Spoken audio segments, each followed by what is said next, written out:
मनुष्य का जीवन जितना सत्य है उतना ही बड़ा सत्य उसकी मृत्यु है। लेकिन मरने के बाद आखिर क्या होता है? आत्मा शरीर से कैसे निकलती है? आत्मा शरीर से निकलने के बाद कहाँ चली जाती है? आज आप ज्ञान के YouTube चैनल के इस वीडियो में इन्हीं सवालों के बारे में जानेंगे, तो वीडियो के अंत तक बने रहें। इस धरती पर सभी जीव केवल भोग योनि में हैं, अर्थात यहाँ अपने पुराने कर्मों का फल भोगने आए हैं। केवल मनुष्य ऐसा जीव है जो भोग और कर्म दोनों योनियों में है। मतलब वो इस धरती पर अपने पुराने कर्मों का हिसाब भी भुगत रहा है, साथ साथ नए कर्म भी बना रहा है। धरती पर आना और यहाँ से कर्ज मुक्त होकर वापिस अपने निजधाम जाना भी हमारी आत्मा के सफर में शामिल है। इसलिए मनुष्य को इस संसार में बहुत सावधानी से जीवन जीने की सलाह दी जाती है। लाखों जीवों में केवल मनुष्य को ये मौका मिला है कि वह अच्छे कर्म करते हुए और अपने गुरु के द्वारा बताई गई बातों का स्मरण करते हुए अपने को इस जाल से मुक्त कर ले और आत्मा के सच्चे सफर पर निकल पड़े, अर्थात प्राप्त मोक्ष कर ले। मरने के बाद आत्मा कहाँ जाती है, इसके साथ क्या होता है, इन्हीं सभी बातों का वर्णन गरुड़ पुराण में किया गया है। जब गरुड़ ने भगवान विष्णु से प्राणियों की मृत्यु, यमलोक यात्रा, नरक योनियों आदि के बारे में अनेक गूढ़ प्रश्न पूछे थे, तब उन्हीं प्रश्नों का भगवान विष्णु ने गरुड़ पुराण में विस्तार पूर्वक उत्तर दिया। गरुड़ पुराण में स्वर्ग नरक, पाप पुण्य के अलावा और भी बहुत कुछ है।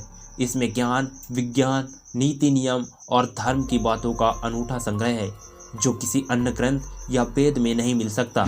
गरुड़ पुराण में एक ओर जहाँ मौत का रहस्य है, तो वहीं दूसरी ओर जीवन का रहस्य भी बखूबी से बताया गया है। गरुड़ पुराण में व्यक्ति के कर्मों के आधार पर दंड स्वरूप मिलने वाले विभिन्न नरकों के बारे में भी बताया गया है। गरुड़ पुराण के मुताबिक पूर्व जन्म में व्यक्ति ने जैसे कर्म किए होते हैं, उन्हीं के आधार पर वह पृथ्वी पर नया जन्म लेता है। गरुड़ पुराण हिंदू धर्म के प्रसिद्ध धार्मिक ग्रंथों में से एक है। 18 पुराणों में से इसे एक माना जाता है। धर्म के अनुसार जब किसी के घर में किसी की मौत हो जाती है तो 13 दिन तक गरुड़ पुराण का पाठ रखा जाता है। मृत्यु एक कड़वा सच है जिसे कोई इंसान या ब्रह्मांड में मौजूद जीव झुठला नहीं सका। हिंदू धर्म के अनुसार मृत्यु के बाद मनुष्य को स्वर्ग या नरक की प्राप्ति होती है। गरुड़ पुराण के अनुसार जो भी व्यक्ति अच्छे कर्म करता है उसके प्राण हरने देवदूत आते हैं और उसे स्वर्ग ले जाते हैं, जबकि जो मनुष्य जीवन भर बुरे कर्म करता है उसके प्राण हरने यमदूत आते हैं और उसे नरक में ले जाते हैं। लेकिन उससे पहले उस जीवात्मा को यमलोक ले जाया जाता है, जहाँ पर यमराज उसके पापों के आधार पर उन्हें सजा देते हैं। मृत्यु के बाद जीवात्मा किस प्रकार यमलोक जाती है, इसका विवरण गरुड़ पुराण में विस्तार से बताया गया है। गरुड़ पुराण में यह भी बताया गया है कि किस प्रकार मनुष्य के प्राण निकलते हैं और किस प्रकार वह प्राण पिंडदान प्राप्त कर दूसरा रूप ले लेते हैं। माना जाता है कि जिस मनुष्य की मृत्यु होने वाली होती है वह बोलने की इच्छा होने पर भी बोल नहीं पाता है। अंत में उसमें दिव्य दृष्टि उत्पन्न होती है, जिसके बाद वह पूरे संसार को एक समान समझने लगता है। उसकी सभी इंद्रियां नष्ट हो जाती हैं और वह जड़ अवस्था में हो जाता है, यानी हिलने डुलने में असमर्थ हो जाता है। इसके बाद उसके मुंह से झाग निकलने लगते हैं और लार टपकने लगती है। पापी पुरुष के प्राण शरीर के निचले भाग से निकलते हैं। उस समय 2 यमदूत आते हैं। वह बड़े ही भयानक नेत्र वाले तथा पास दंड को धारण किए हुए होते हैं। वह अपने दांत किटकिटाते हैं। यमदूतों का मुंह टेढ़ा मेढ़ा होता है और नाखून ही उनके शस्त्र होते हैं।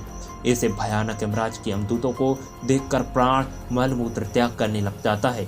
उस समय शरीर से प्राण पैर के अंगूठे के मार्ग से निकलते हैं, जिन्हें यमदूत पकड़ लेते हैं। यमराज उस व्यक्ति के प्राणों को पास गले में बांधकर उसी क्षण यमलोक ले जाते हैं, जिसके बाद उसे भयानक नरक यातना दी जाती है। इससे वह जीवात्मा यम की यातना देखकर यम से आज्ञा पाकर कुछ देर के लिए आकाश मार्ग से होती हुई अपने घर को आती है। घर पर आकर वह आत्मा फिर से अपने शरीर में जाने की कोशिश करती है, लेकिन वह आत्मा यमदूतों के पास से मुक्त नहीं हो पाती। आपको वीडियो कैसी लगी कमेंट में ज़रूर बताएं। हमारे साथ जुड़े रहने के लिए ज्ञान की YouTube चैनल को सब्सक्राइब कर लीजिए।